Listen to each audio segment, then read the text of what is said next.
Hi everybody, good night. Today it's 20th August.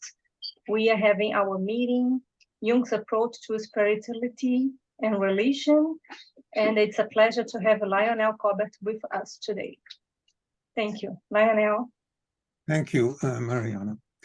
So I'm going to talk about Jung's approach to spirituality and religion and try to show in what way it's a little bit different than traditional approaches to religion.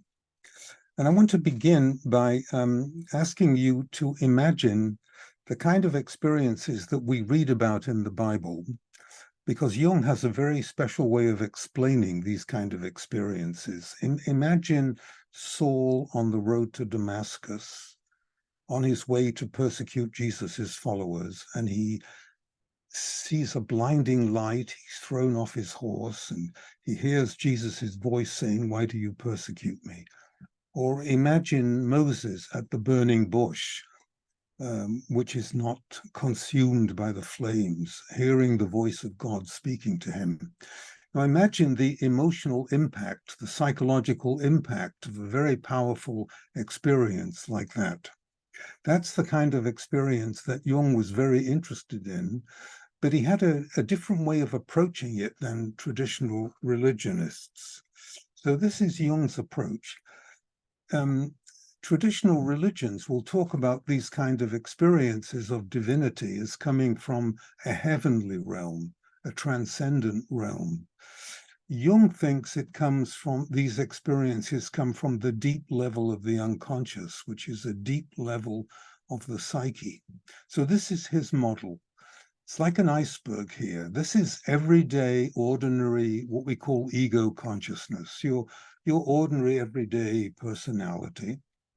And then below that, you have material from childhood that we call repressed material. That's you can't call to mind automatically. Maybe it was traumatic or painful, and it's been pushed out of awareness.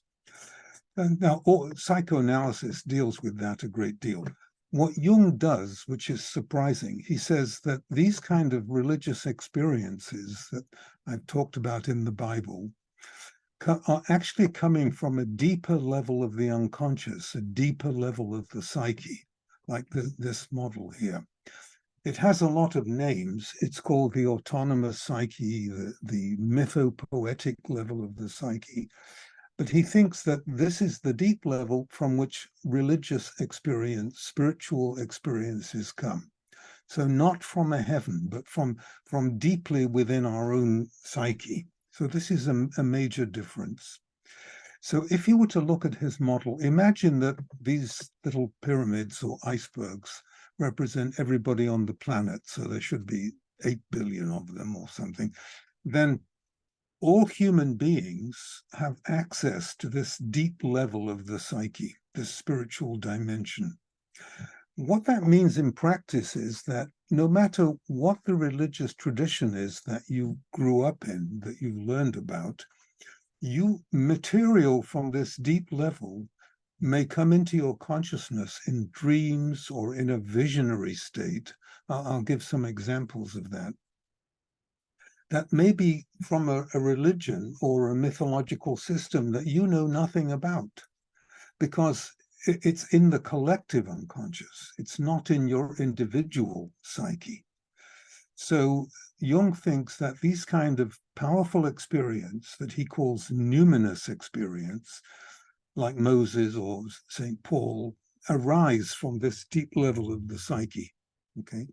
Now, just to mention the history a little bit, Jung borrowed this word numinous from this man, Rudolf Otto, who was a German Lutheran theologian, and he wrote a book in 1917 called The Idea of the Holy, and he was trying to describe these experiences like Moses at the burning bush or Saul on the road to Damascus or Job, the story of Job. You remember how the divine appears to him as a whirlwind, through a whirlwind, or remember the vision of Ezekiel with this tremendous divine material coming down from above.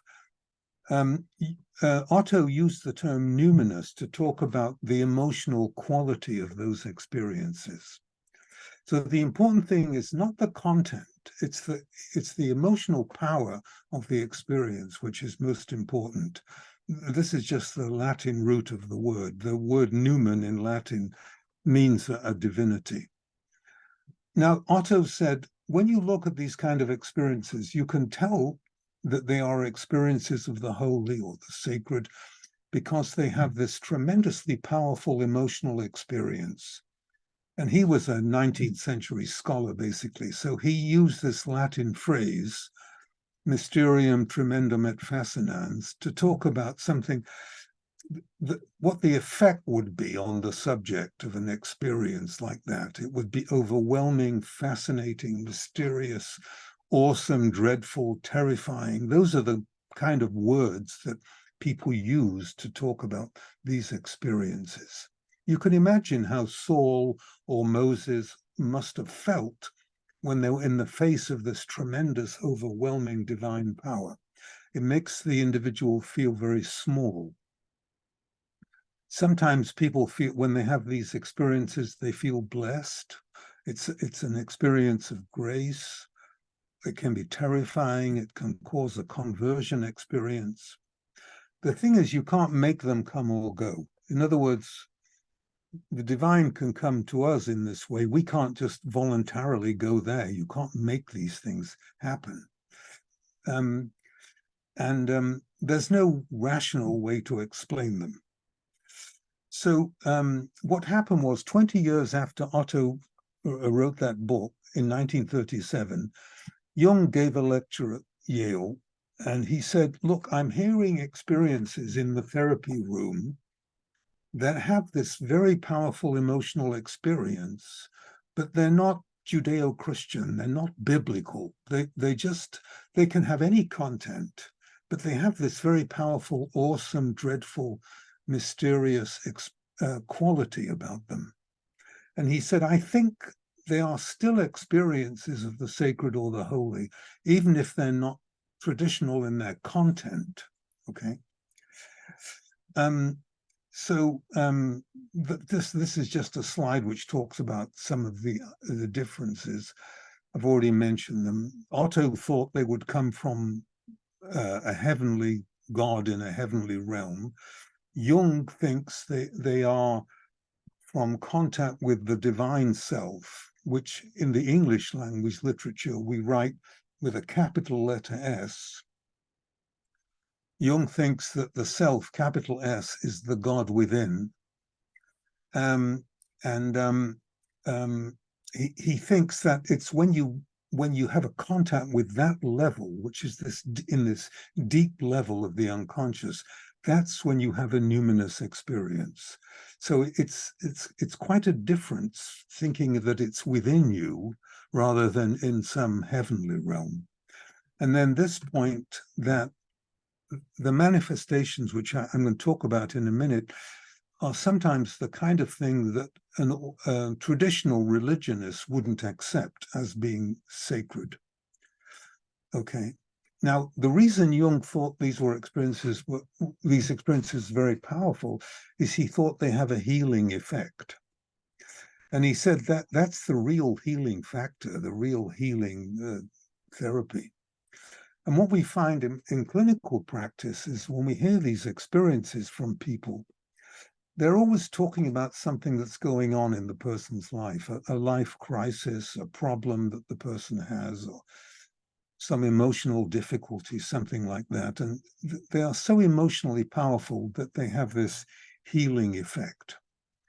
Now, other people have written about these experiences, of course. There's a big literature. These are mystical experiences. So I just quote one other famous person. This is William James. This is from the book Varieties of Religious Experience, written, I think, 1902 or something like that. He says these experiences have these four qualities. Ineffable means it's hard to put the quality into words. They're so unusual and powerful. Noetic means that they will tell you something that you didn't know before. they give new information. Transient, they don't last long, a few seconds or a few minutes. And then passivity, because you can't make these things come or go. Once you're in the grip of an experience like that, you can't stop it happening. Well, this is just a point about Jung, is he realized that if you are a very vulnerable kind of person and you have one of these very big experiences, it can make you crazy. It can fragment the personality. So in order not to identify the experience with the experience, he likes people to express it in some way, write about it, paint, do a painting of the experience. And in that way, you can get into a relationship with it. I think I'll miss this. These are, not everybody liked this idea, and these are some of the criticisms. Some people say, well, St. Paul on the road to Damascus was having a temporal lobe epileptic seizure, or these kinds of experiences are hysterical or imaginary, or how do you know they're experiences of the sacred or the holy? Maybe there's some other, and so there are some psychoanalytic experiences like this one. Donald Capps says, a numinous experience like this is just an infantile memory of being picked up by a parent or something like that. So I'm not going to go into that very much because I think they're wrong. There are different ways in which these experiences can occur. They can occur in dreams. I'm going to give you a dream example in a minute, or synchronistic events, which I'll be happy to talk about, and sometimes as a waking vision, and a few other ways. But here's a numinous dream. Now, what you'll hear from this dream is that it's emotionally very powerful. It's very mysterious, but it's not Judeo-Christian. It's not biblical, obviously. But because of the emotional power of the dream, Jung would say it is an experience of this transpersonal, objective, spiritual level of the unconscious. And I mentioned that these experiences have a healing effect. And this was a woman who had what in Jungian psychology we call the mother complex. She had a very difficult, negative mother who devalued her and was very critical of her, didn't like her body, didn't like anything feminine, and so on. So she grew up with a very low opinion of herself, a low opinion of women, and so on. So that was her mother complex. And this is her dream. I'm in a glass elevator with no cables, heading up into space. The sky is clear blue and I can see for hundreds of miles. So immediately you get the sense that you're going into a kind of a spiritual dimension here. I'm pressed up against a group of beautiful otherworldly women who are swaying and singing a mesmerizing melody, a hypnotic melody. We are naked. They lift me up, they hold me, stroke me, and embrace me. They sing of love, compassion, and forgiveness. There's a feeling of intimacy. They begin dripping honey on me that feels loving and sweet. I'm filled with incredible peace and joy beyond words or description. Now you see that dream has the very powerful emotional quality. It was awesome and mysterious to the dreamer, and it gave her this tremendous feeling of peace and joy. And it directly addressed this mother complex, but obviously it's not Judeo-Christian. Now, one of the moves that Jung makes is he says you can take an image in the dream and you can see how has this image been used in other religious systems, in mythological systems throughout human history. And in this case, I'm interested in the word honey here because these otherworldly women are dripping honey on the dreamer. And that's very important because in the religions of antiquity of the goddesses like Aphrodite and Artemis and so on in ancient Greece, they experienced honey as a tremendous mystery because, the bee takes pollen and converts it into food. And they thought this was an example of the mysterious transformative power of the goddess or Mother Nature. Like just as a woman takes in food and makes breast milk, this is was such a tremendous mystery to them that they associated honey with the divine feminine, with the great mother of mythology, with the goddess, basically. So they used honey as an initiatory meal when they were initiating priestesses into the religions of the goddess. They would use honey as the initiatory meal. So in other words, there's an allusion here or a hint to the fact that this woman is having an initiatory experience.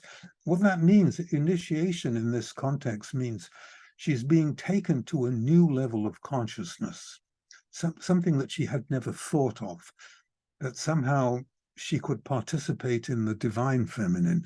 So rather than her sort of devalued aspect of femininity, here she's being initiated into a very high level of divine femininity.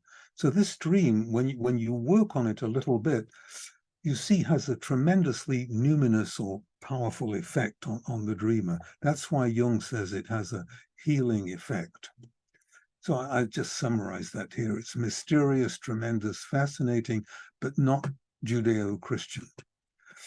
And the thing about these experiences like this dream is that they're so powerful. That's why they are helpful. Now, this is another example of the fact that you can experience imagery in a dream, for example, or in a vision that has nothing to do with the religion that you were raised in, because of this deep level of the psyche, you see. And this is an example of this. This was the dream of a friend of mine who was a Franciscan priest, been in the order all his life. And to his great surprise, he had a dream of this figure, okay? So this is a very traditional Roman Catholic guy. And all of a sudden he has this dream. Now this figure it's called the Venus of Willendorf. Willendorf is a town in Austria. And these are small clay figures that are thought to be the earliest goddess figures known. They're from old Europe, about 25,000-30,000 years ago. And you can see that they're goddess symbols or fertility symbols. This looks like she's pregnant, big breasts. As I say, so they are pagan, way pre-Christian symbols of the divine feminine. So what was this doing in the psyche of a Roman Catholic priest and he said in the dream that he's holding a communion cup. And this figure in the dream is in the sky above him, and it's enormous, although the figures themselves are quite small. They're only about 5 inches tall, and they're made of clay. But in the dream, it was a huge figure in the sky. And he said in the dream, I held this up the cup, and then milk started to pour from the breast of the goddess into the cup. And he said, I felt like I was in the presence of something intensely holy. Now, this was an enormous surprise to this man. But this is what James meant when he used that word noetic. It gave this man some new information.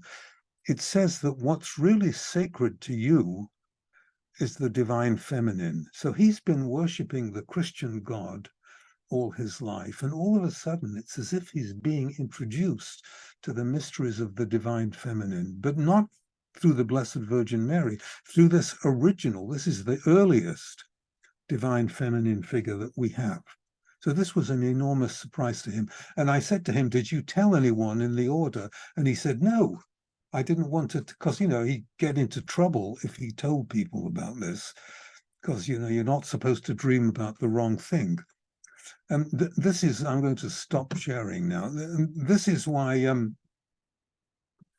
sorry, I just want to stop this slideshow. this is why the traditional religions are not very keen on Jung's approach, because of this idea that you can experience numinous imagery that's not official, that doesn't really belong to the tradition that you were raised in. Sometimes you can get imagery in your dreams, for example, that actually contradicts the tradition. So I remember a dream in which Jesus appears to the dreamer as a woman, but it's clearly Jesus. And when she told her minister about this, he said, well, since Jesus was a man, not a woman, this dream must have been sent to you by the devil to confuse you, which is misunderstanding the symbolic nature of this kind of material. It's not literal. That was a teaching to her, telling her that she's sort of been overemphasizing the masculinity of the divine, and that the divine has masculine and feminine aspects and so on. So we never take this kind of material literally. We take it always symbolically, metaphorically, to see what the teaching is in the experience. But because of the fact that Jung would accept even very unusual imagery as numinous experiences of the sacred or the holy, he had a lot of conflict with traditional theologians about this that we could talk about if you want. Now, another, so the dream is a very important manifestation of the numinous. Another very important manifestation are what we call visionary experiences. And in a visionary experience is very much like a dream, except the subject is awake. If you can imagine having a dream, but the dream imagery, instead of being sort of in your mind, is sort of out there. You're seeing it as if it was externalized. And so these experiences can be very powerful. I mean, you could call the experiences of Saul and Moses and Ezekiel and Isaiah. There are lots of them in the Bible. These are all visionary experiences. And you get them in all traditions, of course. Muhammad writing the Quran, taking dictation from the angel Gabriel, and so on. You find them in all the Abrahamic traditions. But Jung's point is that these kind of experiences with this quality are still occurring. They're not confined to the Bible. And they don't necessarily take a biblical form, okay?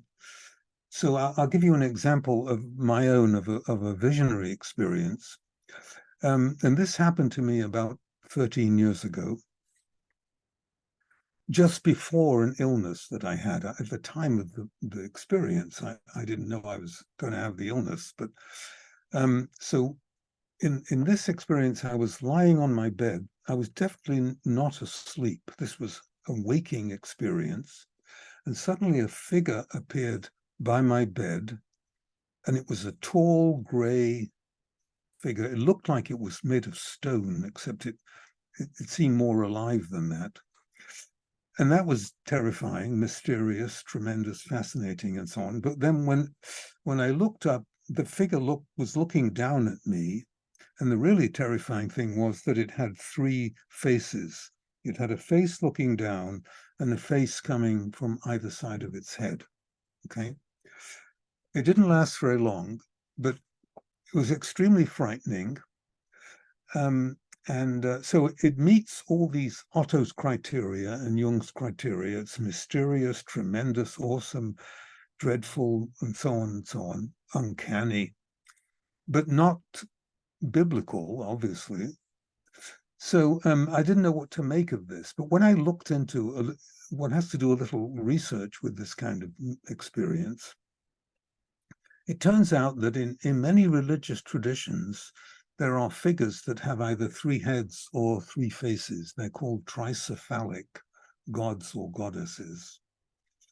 So you get Hecate, the Buddha, sometimes with 3 heads or 3 faces. The Hindu have a trinity like that with 3 heads or 3 faces. And various traditions. Well, so anyway, to cut a long story short, finally I decided that this was a figure from Greco-Roman mythology called Hermes Mercury, who was often depicted as having these, what's called this tricephalic, 3-head or 3-face quality. Now, this is a figure in Greek mythology who was a herald. He was a messenger god. So in that mythology, when the gods on Olympus wanted to talk to human beings, they would send Hermes Mercury as a messenger. Excuse me. So, but I didn't know what the message was. But then shortly after that, I became very ill. So then I realized in retrospect that this was a message that something was about to happen. And why that particular figure? Well, there you have to look into another symbol system, and you can't do this without Jungian psychology. Jung, when he studied the ancient alchemists, he discovered that they used this figure of Hermes Mercury to talk about the spirit in matter, the spirit in nature. The alchemists didn't believe that matter, ordinary material reality, was inert. They thought there was a soul or a spirit in matter. And that to talk about that, they used this term Hermes Mercury. They called it the spirit Mercurius. So it was as if the spirit was in matter. They didn't like the traditional idea that somehow matter was dead or inert. They liked the idea that matter has a spirit in it. So since this was an illness in the body, I think that's why this particular figure came, because it had to do, it was like telling me that somehow this, what was a bodily affliction, was not just some inert, meaningless event, but had some kind of spiritual or soulful aspect or element to it.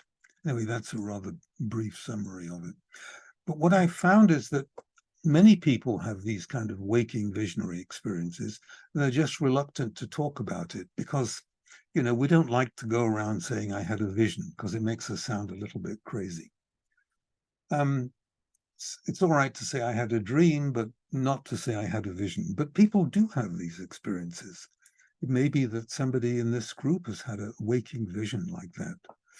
So I'll give you another example from my clinical practice. This was an example of a man who was very severely depressed. And he felt hopeless and lonely and so on. And he had this experience. I'm going to read his experience. He said, a huge thick curtain came down around me.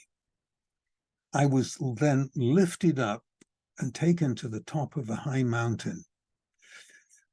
The mountain was ancient, but then surrounding me, sitting among the rocks, were the shadowy forms of the hosts of heaven, angelic presences, and they gathered round him.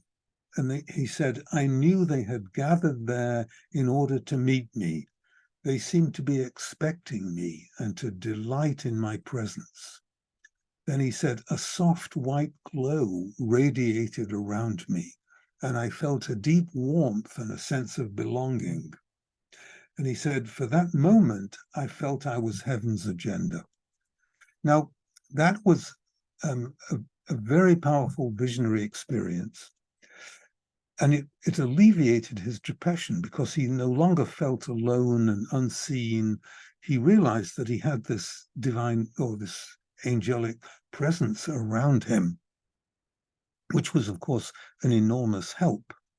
Now, one of the difficulties with this approach, Jung would say, well, that's a vision that's arising from this deep level of the psyche. And he would take it at face value. He would say, you must listen to that and take it seriously and so on. Now, suppose this man, he brought it to me, but suppose this man would have taken it to a therapist who was an atheist, who didn't believe that there is a spiritual dimension or that there are spiritual beings. And this happens, unfortunately. An atheistic therapist or a psychiatrist, would say, look, you're hallucinating, or you imagined it, or what were you smoking? That they would dismiss this. This is what's called reduction. When you say it's not a genuine experience of the holy or the sacred, it's nothing but your mind making this up. And that has, when that is said to people who have these experiences, which I'm afraid is not uncommon, it's very harmful. It's very painful to the experiencer. So I wish I could spread the word about this to more therapists. Annie and I have been trying to do this with a lot of our talks around the world. I don't know if we've succeeded, but we're trying. Because therapists most of them don't know Jung, and they don't realize that there is a way to understand these experiences by thinking about them as arising from this spiritual level of the psyche. So I'm quite worried about these experiences not being taken seriously.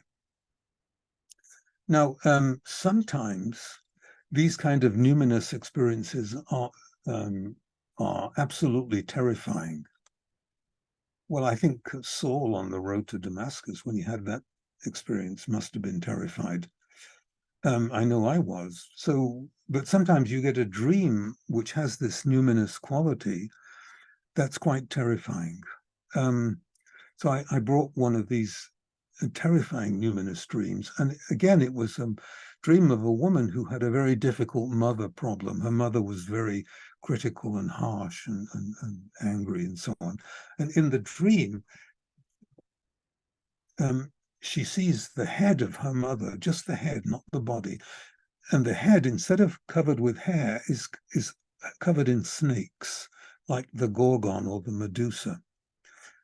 You know that story in Greek mythology, the Medusa that could turn people to stone.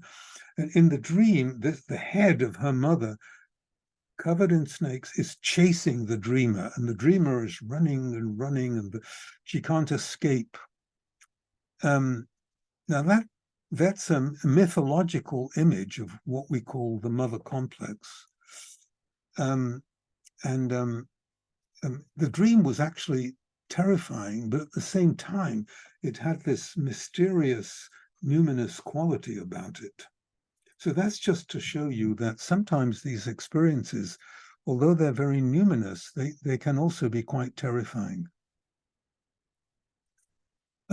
One of the other very common examples of numinous dreams is when you have a dream image or a vision of a person who's recently died.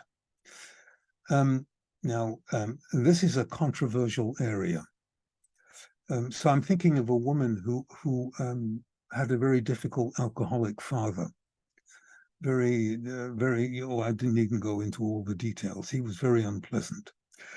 So we did a lot of the usual kind of work that you do in therapy. We worked on this father problem. And then she had a dream in which her father comes to her in the dream and apologizes to her for his behavior. Okay. That was enormously powerful and healing and numinous for this woman. But and sometimes people will have this kind of experience of a dead relative as a waking vision. You'll just see the dead person out there, the foot of your bed or something. I've heard many examples like that. Now, of course, depends on your belief system. If you believe, as I do, that the soul of the deceased person can come and visit you, that the soul continues to evolve, I'm sure many people here will believe that as well, then one can say that this is simply a visit from the soul of the deceased person who's learned and is now visiting and so on.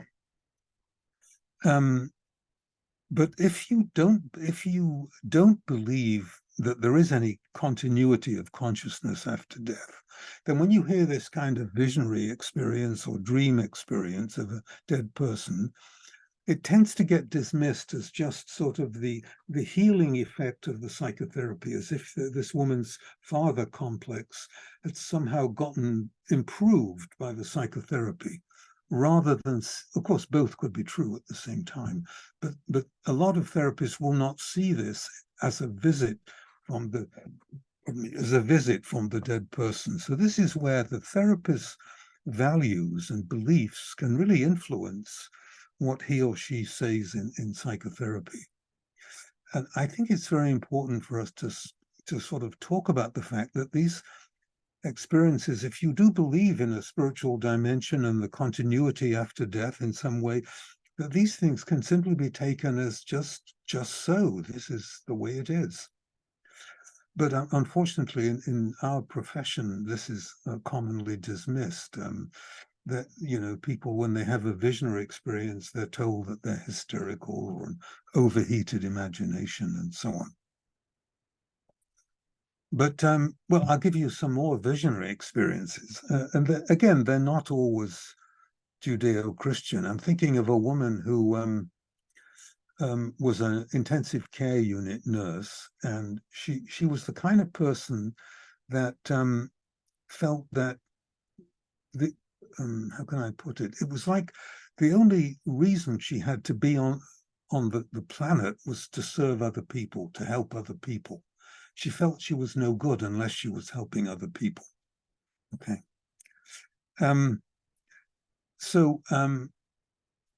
But what had happened to her, the reason she was in therapy was that she's kind of burnt out. She'd exhausted herself with this long hours in the intensive care unit and trying so hard and so on, but very, very burnt out and exhausted. So in the experience, she's lying in bed, and she said, I knew I was not dreaming. She was wide awake. She says, suddenly I was aware of light at the foot of the bed. Light, by the way, in all these kind of experiences, is a very common symbol. Light and fire usually are common, like fire with Moses and light with Saul. They're very common symbolic manifestations of the sacred or the holy. So she said, suddenly I was aware of light at the foot of the bed. And the light expanded, and she said it was just floating like an oval in the dark. And she said, these are her words, I was fearful and fascinated and awestruck. Now, those are the language of the Numinous, Otto's language, you see. But she hadn't read Otto or Jung, but she just was able to use those words. And she said, I was sure I was not dreaming. And then she said, this light spoke without words, which is very common in these experiences, and identified itself as the compassionate heart. It didn't say it was the heart of Jesus or the heart of the Buddha. It just said the compassionate heart. And then she said, a loving presence filled the room and flooded me. And then the oval of light shot a beam of light directly into my heart.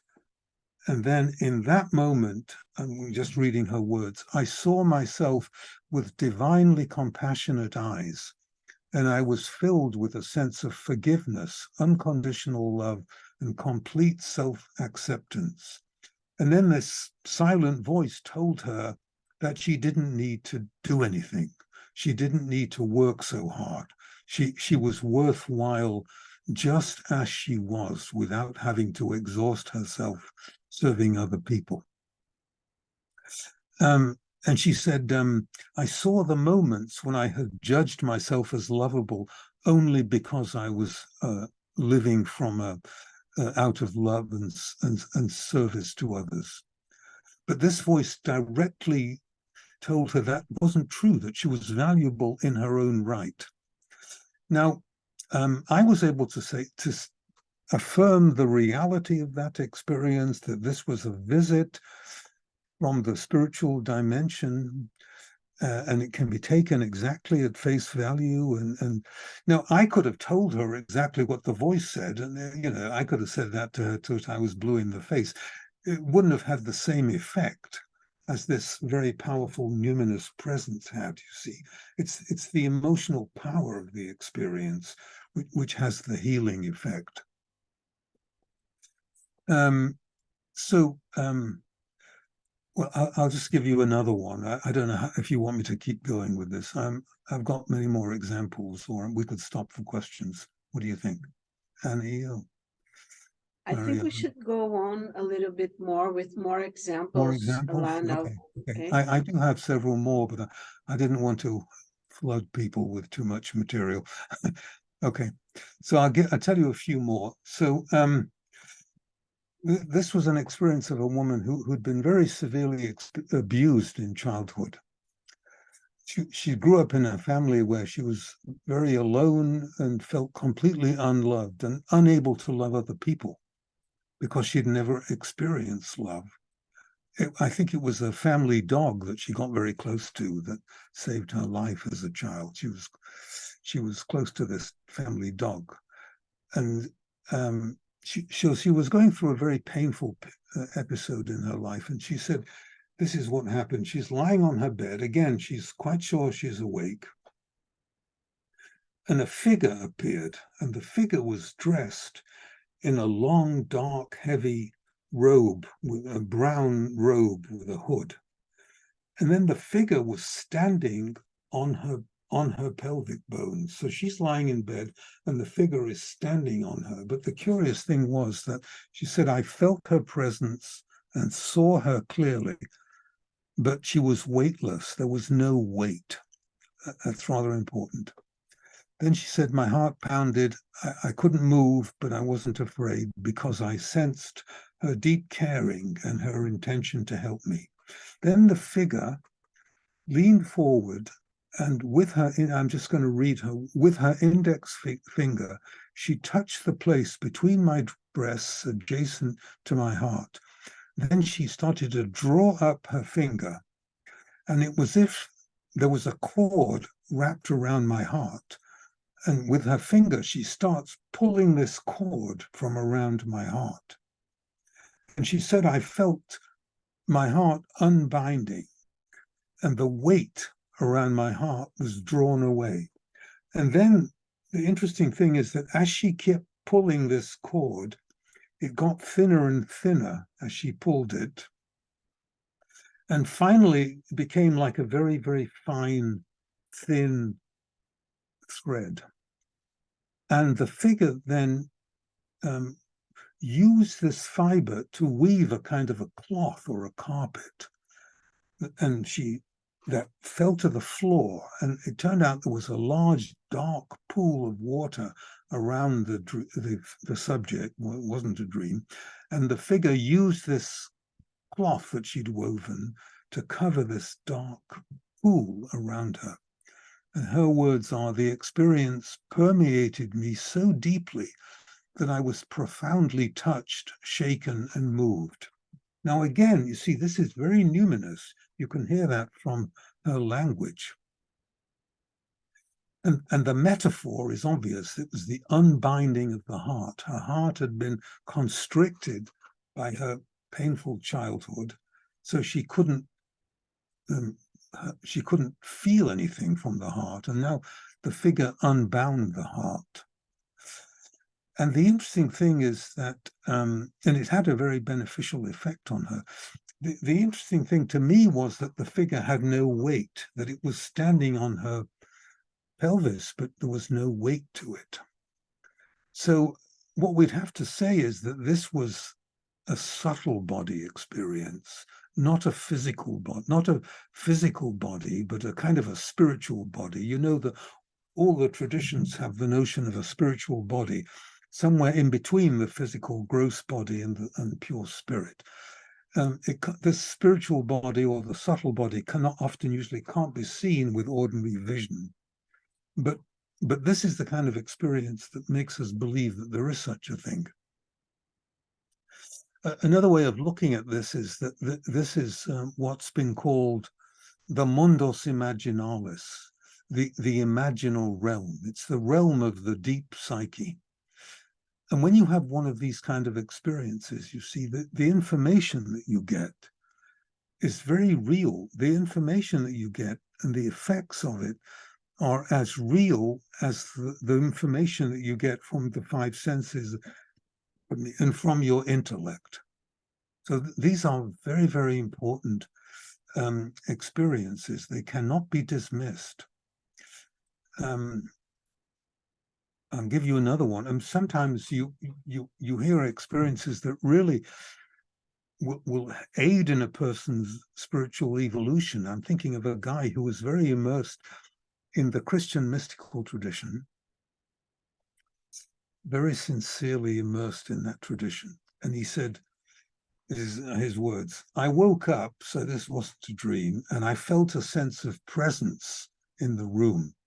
This, by the way, is another one of these mysteries. Sometimes you feel a sense of a spiritual presence. You tend to feel it at special moments like marriages, deaths, and births, but you get a sense of some presence in the room. And the interesting thing is that since you don't experience it through the five senses, you can't see it or hear it and so on. I've often wondered, how do we feel that presence? But if you've experienced it, you'll know what I'm talking about. One of the theories is that it's felt in the heart, that the heart is a kind of an organ, maybe the heart chakra is the organ that allows us to feel this presence. Anyway, that's by the way. So he didn't say all that. That was just my addition. He said, "I awoke with an overwhelming sense of a presence. And then suddenly a tone, a noise began and a light appeared. The noise got louder and the size of the light got bigger, and the light became a sphere, a ball. And then the globe of light ended up about 5 feet in diameter, very bright, very hard to look at. And then from the center of the light, I heard a voice say, 'Jesus,' and the ball of light moved towards me," he says, "striking me with a force that gently rocked me, gently. Then everything disappeared. The room became quiet and dark. And then another tone and dot of light appeared, that the same thing happened. And then this time the voice in the light said, 'Christ,' and the light flew into me and then disappeared. And then there was more silence, and then a third noise and dot of light appeared. And this time, when the light flew into him, it was completely silent. And then he said, then everything returned to normal, and I was left awestruck." That's his word. See, these are people who haven't read Jung and Otto. They use this language because these experiences are so mysterious. And he said to me, "Well, I understand Jesus and Christ, but why was the third ball of light silent?" And I realized that he had reached a level of spiritual attainment that this was a teaching, you see. He was being taught that there is an aspect of the divine that cannot be named, cannot be spoken, that he should now be in his meditation in a non-conceptual experience of pure silence with no name and no form. He was beyond name and form. So this was a very powerful teaching experience. Can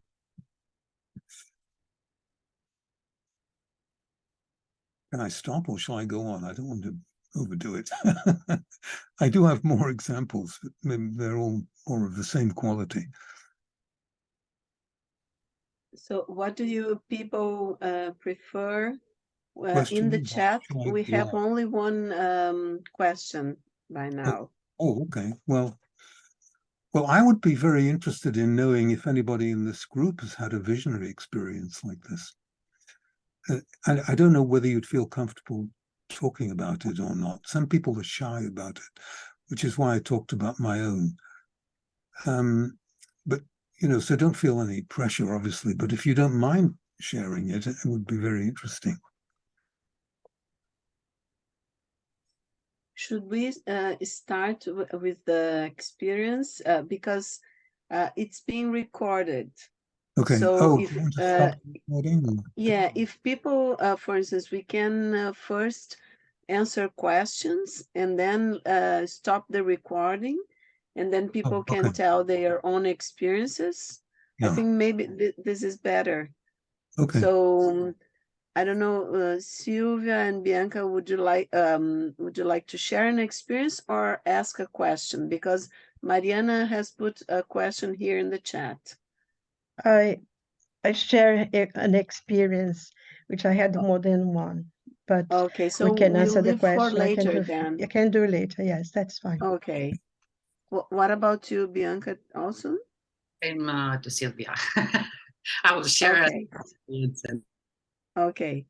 So I think we should first answer questions, Lionel. So Mariana has put here in the chat. Yes. Is there a difference between the experience of the numinous and an experience of ecstasy? Yeah. Ecstatic experiences are one type of numinous experience. You remember that in the tradition of the Upanishads, the sacred books of India, they talk about the divine as being, consciousness, and bliss. I'm assuming that ecstasy and bliss are very similar. So ecstasy or bliss is definitely one manifestation of the numinous. It's one type. But, you know, I talked about the fact that sometimes it can be terrifying. It's not always pleasant. But the answer is yes, I think. Okay, Lana, I would like you, if you could give us your opinion and clarify a little bit, because in the Spiritist knowledge, okay, yeah. We study a lot about mediumship. Mm-hmm. And of course, people that are mediums are different types of mediumship, but many of them can see spirits or hear voices, right? Mm-hmm. Of mentors or of spirits. So, and that's why I think we should help and clarify. For instance, you talked about waking visionary experiences, right? Mm-hmm. And of course, and you're giving a lot of examples. For instance, the example of the subtle body, right? Mm-hmm. The unbodying of the heart, the figure that was in a subtle body. For instance, let's think together.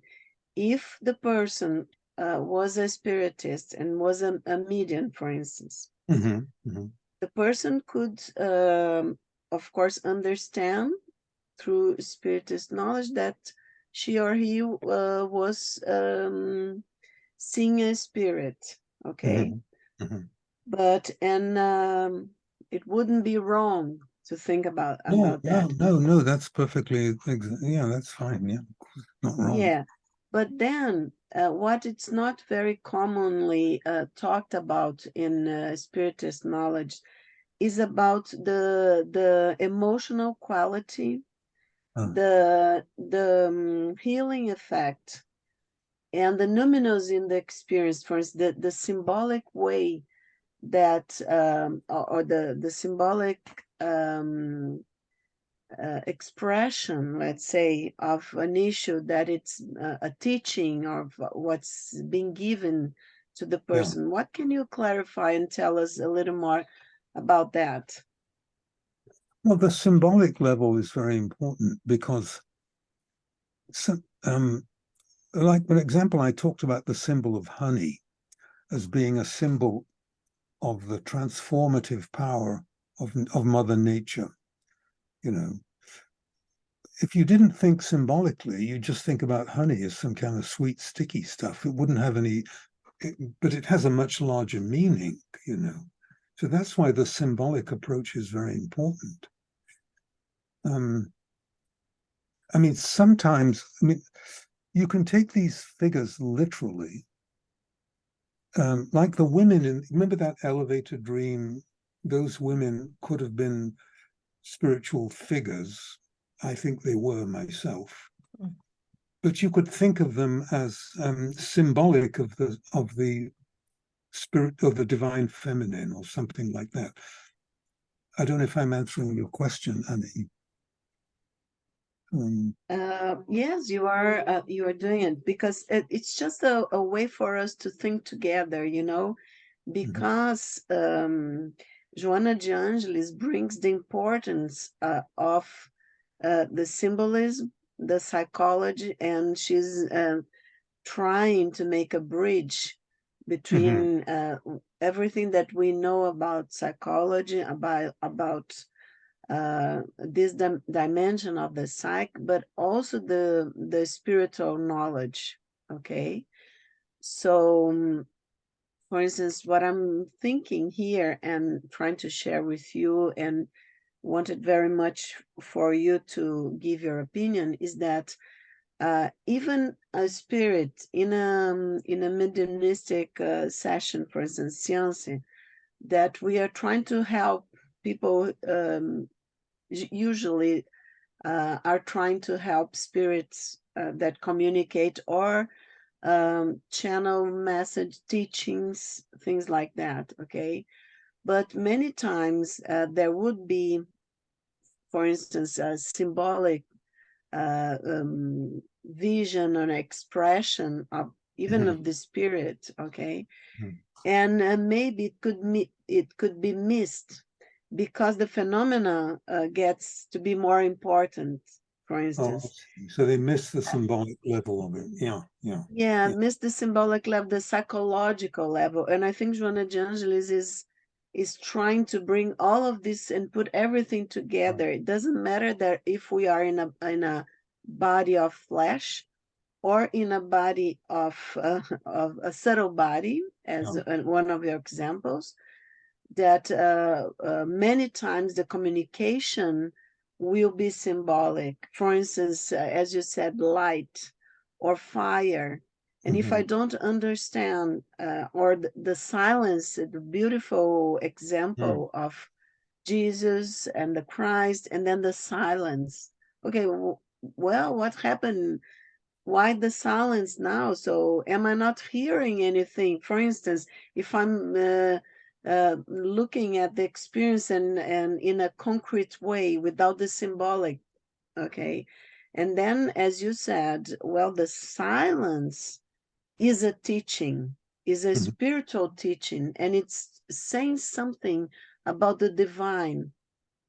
So what I think is that Joanna is so important because she's trying to put her teachings, she's trying to connect everything, and she's using a lot of Jung because the psychological part of the of not only the spiritual dimension, but the way that we communicate, the way that even we practice mediumship for mediums, as to evolve in a sense of understanding the psychological part, and also, of course, that is connected the symbolic nature of the expression of the spirit, even if the spirit is in flesh or in But can the I subtle ask you a body. question?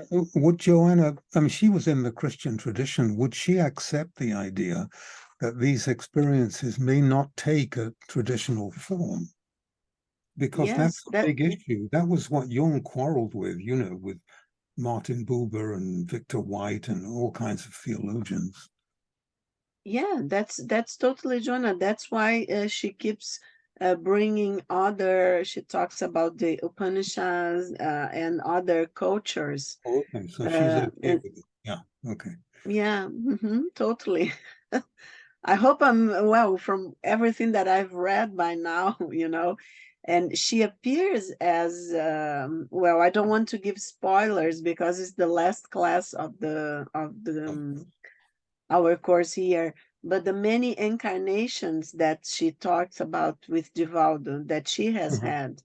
But of course, we have to look at the spirit and why Of course, she had other incarnations, but why is she pointing out those incarnations? So I'm already giving spoilers in advance, because when Joanna is saying, oh, look at this and that incarnation, people here in Brazil, for instance, we have a lot of Catholics, and the basis of the, the religion for many, many decades were Catholic. So many people think, oh, she has been, I don't want to give spoiler, but she has been a religion person and this and that.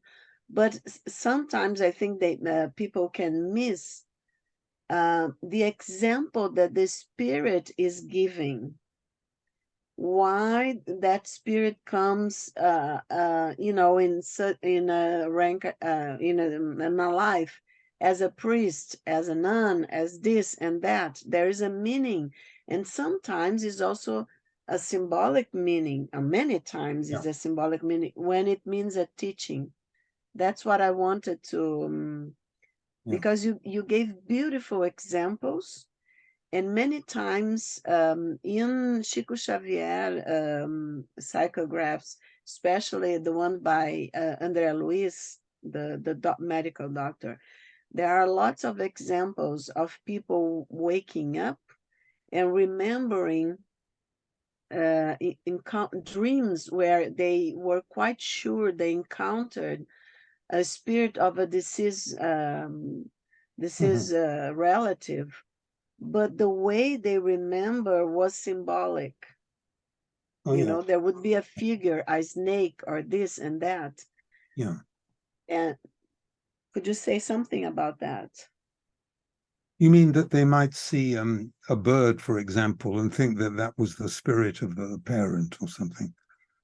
Yeah. Well, people have that kind of experience quite commonly.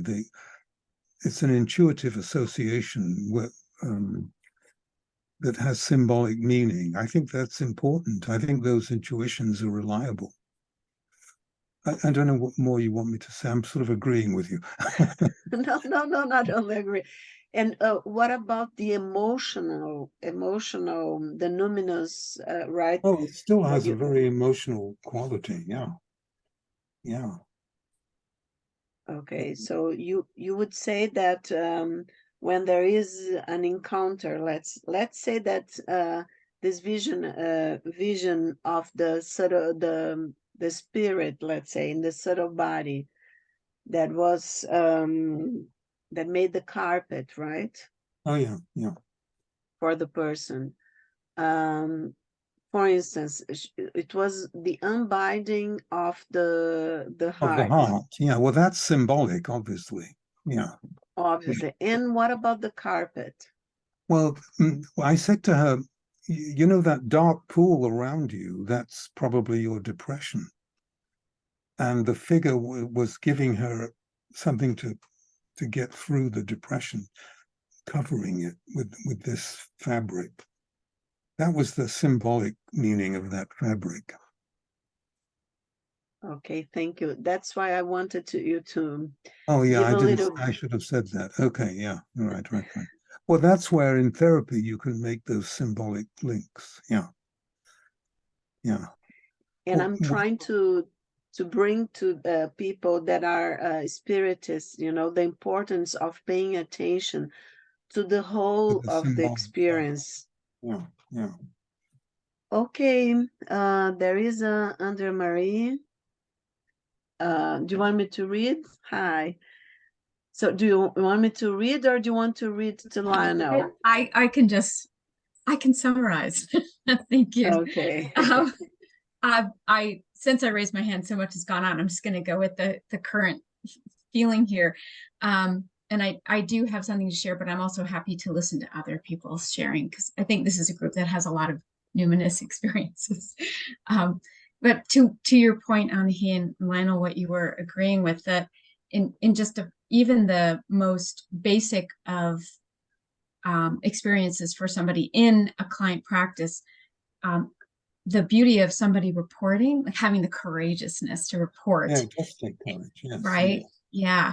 Is that they've had an experience that has provided them with some missing experience from their childhood or wherever their their care was negligent. So it fills up a missing experience, like the gentleman that said he felt he was on heaven's agenda.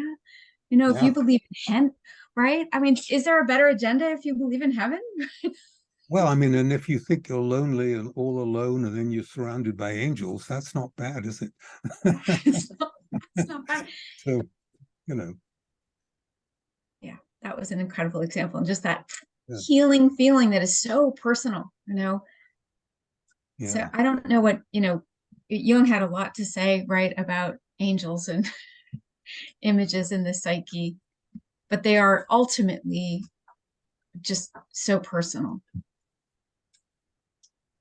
And even more interesting, I find, is when you're not raised with a certain religion, but that image comes to you in a vision or a dream. Yeah, and that happens. Yeah. Yeah. That happens. Yeah. Thank you. I have Thank more you. examples of people who get visionary experiences from a tradition that's not their own, like the Venus of Willendorf. Yeah. But anyway, I'd rather hear other people's experiences, I think, at this point. Yeah, so I think, Mariana, we can stop sharing and say goodbye to everyone that is watching later. And then we are going to be sharing the experiences here.